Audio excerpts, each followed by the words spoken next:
He looks like a grandfather. Like the kind of guy who hands out hard candies at church or complains about the price of gas at the local diner. He's 82 years old. His neighbors probably trust him with their spare keys. But the police aren't there for a parking ticket. They are arresting him for a savage act of violence committed when disco was still on the radio. For 46 years, he lived a full life. He fell in love, he built a career, he watched television, he slept in a warm bed. And for 46 years, the person he killed lay in a cold, silent grave, waiting for science to catch up to his secrets. 2025 wasn't just another year in the world of forensics.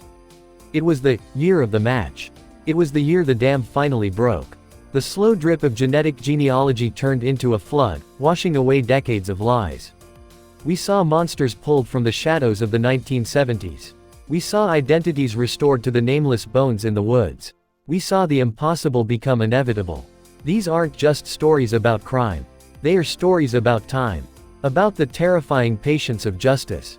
Before we open these files, I want to do a quick check-in with you. Look at your phone or your watch.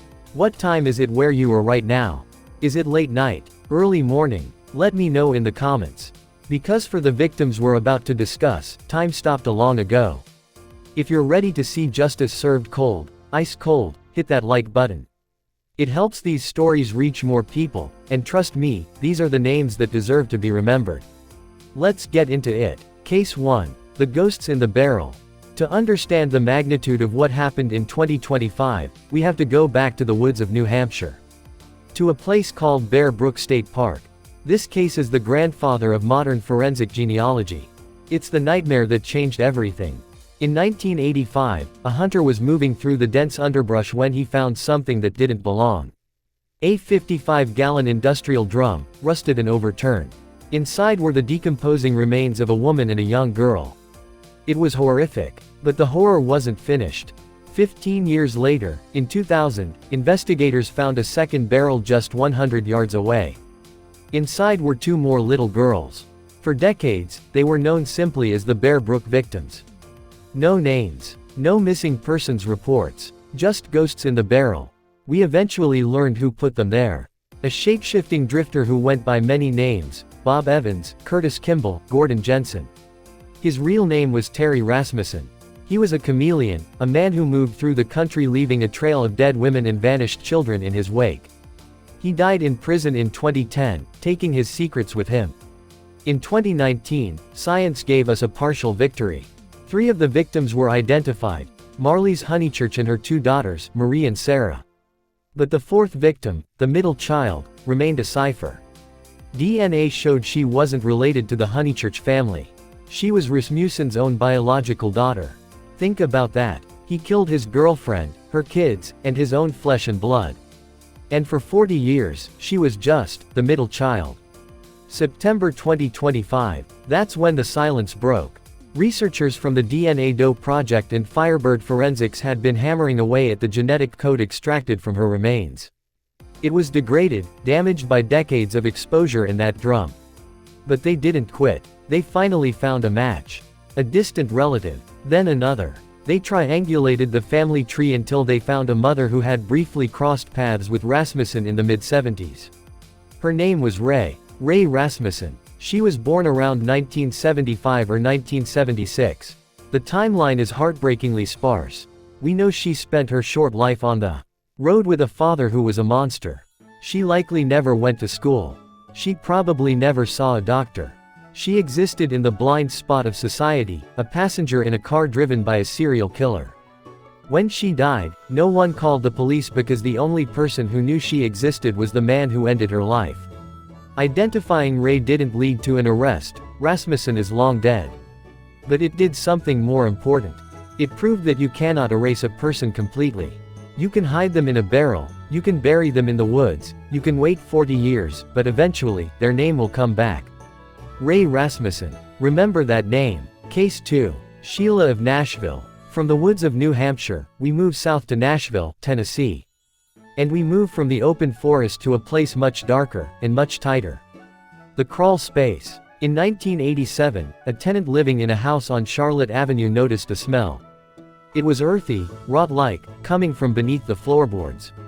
He pried open the access door to the crawl space and shined a flashlight into the darkness. What he saw staring back at him was the stuff of nightmares. Skeletal remains, wrapped in plastic, half buried in the Tennessee clay.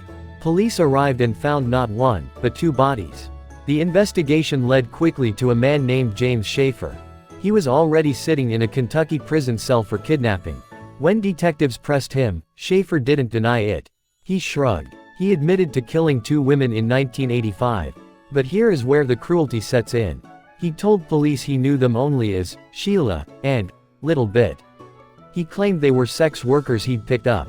He didn't know their last names. He didn't know where they were from. To him, they were disposable. He killed them, shoved them under his house, and went on with his life. For 38 years, Sheila was a Jane Doe. A box of bones in an evidence locker. Schaefer's confession was cold comfort because without a name, there is no true justice. Just a body count. Then came 2025. This breakthrough didn't start in a lab. It started on a laptop. A woman in Illinois was searching for her mother, who had vanished in the mid-80s.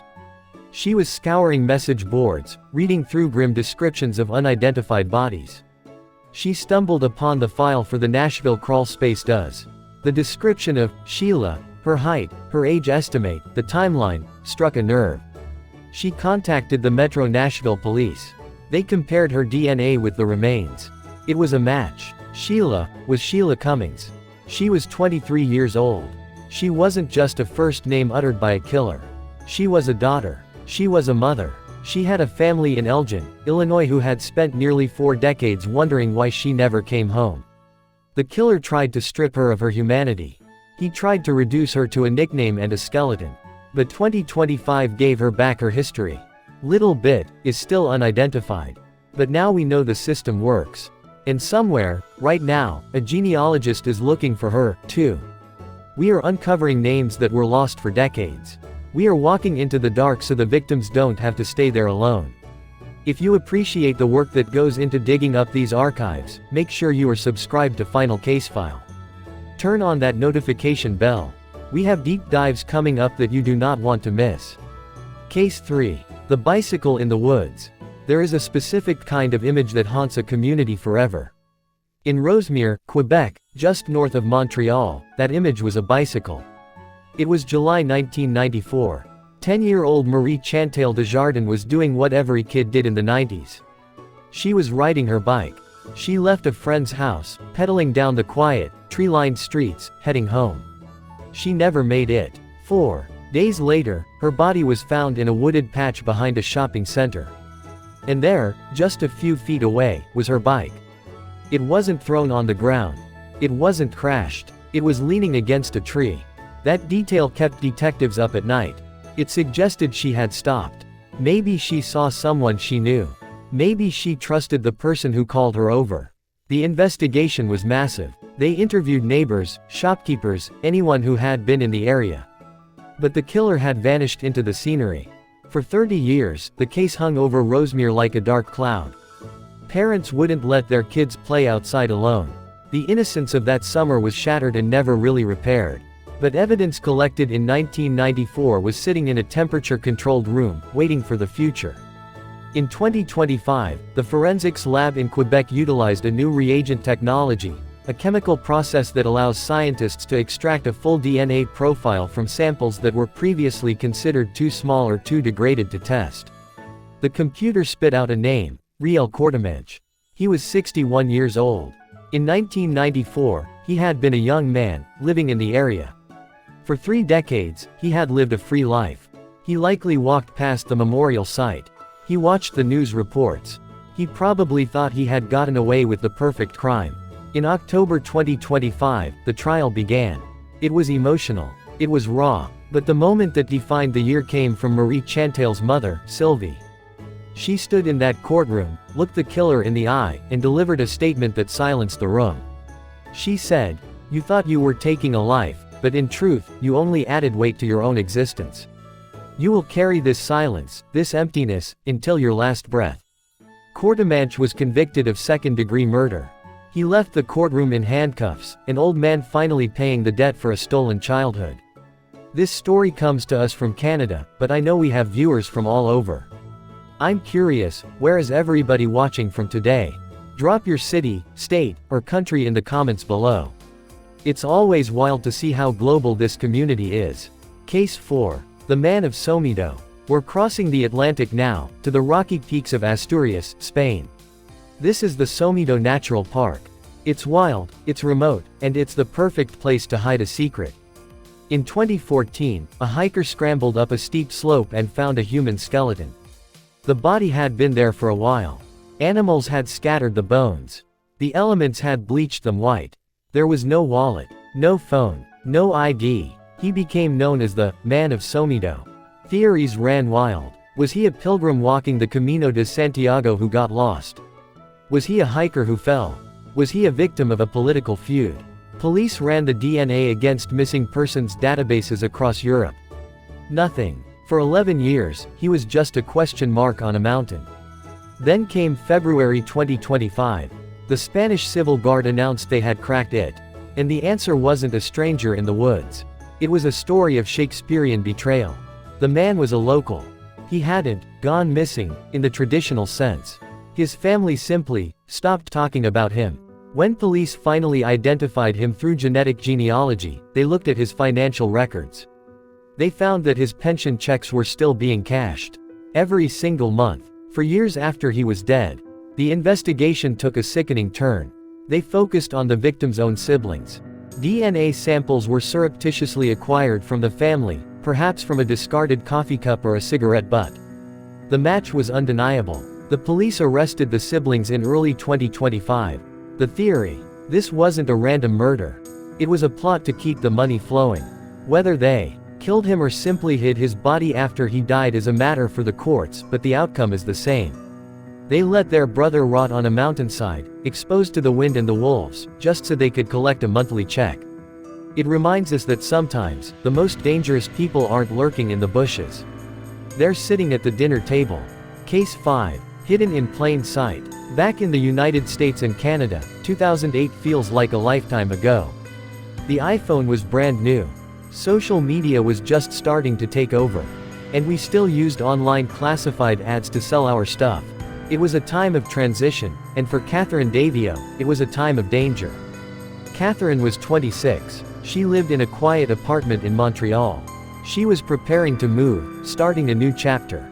To lighten the load, she posted ads online to sell her car and some furniture. On December 11, 2008, she was found dead in her home. It was a brutal scene. There was no sign of forced entry, which meant she likely let the killer in. She probably thought he was a buyer. A guy coming to look at the car. The killer left no fingerprints on file. He was a ghost. For 17 years, Catherine's family lived in limbo. They knew the killer was likely someone who had read that ad, a stranger who used the anonymity of the internet to hunt. September 2025. The cold case unit had been running a new type of analysis on a DNA sample found at the scene. It didn't match anyone in the criminal database. But when they ran it through the public genealogy sites, they got a hit. A third cousin. Then a second cousin. They built the tree, branch by rotten branch, until they landed on a man named Jacques Bolduc. Police went to arrest him, but they were too late. Justice had already been served, in a way. Bolduc had died in prison in 2021. He was serving time for other violent crimes. He was a predator who had been operating under the radar for years. There will be no trial for Catherine's murder. No verdict read out on the news. But for her family, the fear is gone. They know the monster who walked into her apartment that day is gone, and he can never hurt anyone again. Case 6. The Yogurt Shop Murders. If you follow true crime, you know this one. This is one of the titans. The kind of case that keeps detectives awake for 30 years. Austin, Texas. 1991. 4 teenage girls, Amy Ayers, Eliza Thomas, Jennifer Harbison, and Sarah Harbison. They were working the closing shift at a yogurt shop. They were kids. They had their whole lives ahead of them. On the night of December 6th, the shop was robbed. The girls were tied up and shot. Then, the killers set the building on fire to destroy the evidence. The flames melted everything. It seemed like the perfect cover-up. Over the decades, there were arrests. There were confessions that turned out to be coerced or false. Men were sent to death row, only to be released when DNA evidence didn't match. It was a mess. It was a symbol of a broken investigation. But fire doesn't destroy everything. And science keeps moving forward. In 2025, the big break finally happened. Experts used next-generation sequencing, a technique that can separate commingled DNA. That means if two people touched the same binding, or if DNA was mixed with ash and water, this machine could pull it apart strand by strand. They isolated an unknown male profile. While the legal proceedings are still unfolding, 2025 was the year the unknown male got a name. This breakthrough cleared the previous suspects, men who had lived under a cloud of suspicion for half their lives, and pointed the laser sight of justice at a new target. A man who thought the fire had wiped his slate clean. He was wrong. This case was massive in the 90s. If you remember the news coverage, or if you lived in Texas back then, let me know in the comments. This one kept people up at night for decades. Case 7. The 46YEAR Wait. Now, let's go back to that old man in the cardigan. The year was 1979. The place was Casefile, a tiny, quiet town in eastern Quebec. The kind of place where people leave their doors unlocked. That changed in a single night. A couple was attacked in their own home. It was a home invasion that turned deadly. One victim died. The survivor was left with physical scars and the psychological trauma of seeing their sanctuary violated. There was no CCTV. No DNA database. In 1979, police relied on fingerprints and whispers. Neither produced a suspect. The file sat in a box. The town moved on. The 80s came and went. The 90s. The new millennium. 46 years passed. In September 2025, the Sûreté du Québec utilized patronymic research. They tracked the Y chromosome, which is passed down from father to son, just like a last name usually is. They found a genetic signature on the evidence that linked to a specific surname in the region. They didn't need to check everyone. They just needed to find the men with that last name who were in Casefile in 1979. The list was short. When they knocked on his door, they weren't looking for a young, violent thug. They were looking for a senior citizen. He was charged with manslaughter. Nearly half a century after the fact. It's a stark reminder, you can grow old. You can change your hair, move towns, and retire. But the DNA you left behind stays young. It stays fresh. And it waits. Sometimes, the victory isn't about catching a killer. It's about bringing someone home. In 1997, a body washed ashore on Prince Edward Island. He was badly decomposed. The Atlantic Ocean had been rough on him. There were no identifying marks. No jewelry. He was buried in a nameless grave in the Maritimes. A John Doe. Hundreds of miles away, in Quebec, a family was waiting. Their son had vanished in 1996. They didn't know if he had run away, if he was hurt, or if he was dead. The silence of a missing person case is deafening. It's a grief that doesn't have an ending. In July 2025, that silence broke. A national drive encouraging families of missing persons to submit DNA samples finally paid off. The system pinged. The body on the island matched the family in Quebec. This wasn't a sensational murder mystery. It was a quiet tragedy. A man lost to the water, waiting 28 years for his name. Now, finally, he is home. Case 9. The 1988 Albany kidnapping. Case number 9 takes us to Albany, New York.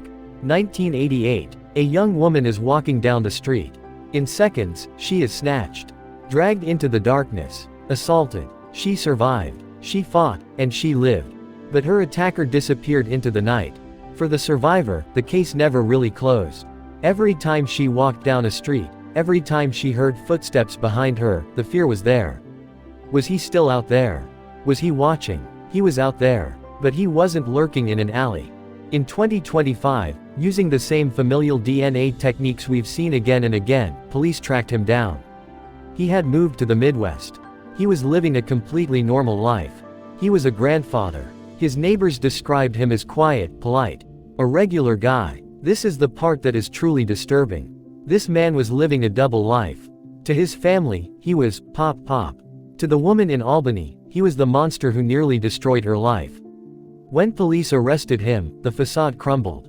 He didn't just steal a woman's peace of mind in 1988, He stole 37 years of freedom that he didn't deserve. But in 2025, the bill finally came due. Case 10. The final tragedy. We're down to the final case. And I have to warn you, this one is different. It's not a victory. It's a tragedy that exposes the cracks in the system. Before we get into this heavy final story, take a breath. Look out your window. What's the weather like right now? Is it raining? Is the sun shining? Set the scene for me in the comments. Ground yourself, because this next part is tough. Meet Christina Wilson. She was 13 years old. In 2021, Christina did something incredibly brave. She went to the police. She told them that her stepfather, Giuliano Santana, had been molesting her. It takes immense courage for a child to stand up to an abuser in their own home.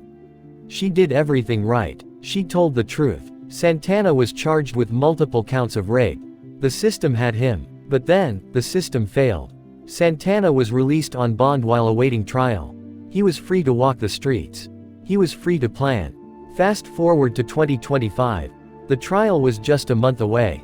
Santana knew his time was running out. He knew the evidence was overwhelming.